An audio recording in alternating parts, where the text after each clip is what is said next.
সালাতে জানাজাতে সূরা ফাতিহা পড়া হলো একটি রুকুন। জি। রুকুন। সালাতে জানাজার ৭টি রুকুন। ৭টি জি। রুকুন। একটা হলো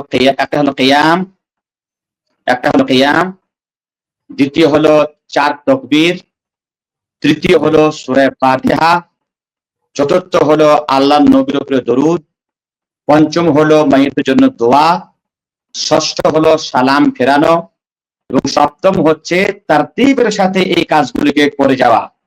এটি হচ্ছে রুকুন। সুতরাং সূরা ফাতিহা সালাতুল জানাজাতে হচ্ছে রুকুন। কারণ নামাজে জানাজা হচ্ছে সালাত, এক নামাজ।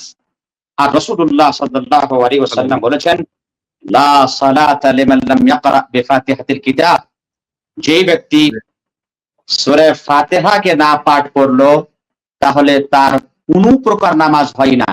সেই নামাজ ফরজ হোক, নফল হোক, জানাজা হোক, ইস্তেসকা হোক, কিংবা সূর্য চন্দ্রের গ্রহণের নামাজ হোক, যে জুমার নামাজ হোক, ঈদের নামাজ হোক, কোনোই নামাজ সূরা ফাতিহা ছাড়া হয় না। তাই সূরা ফাতিহা পড়া সালাতে জানাজার একটি রুকুন। সূরা ফাতিহা না হলে নামাজ হয় না। জি।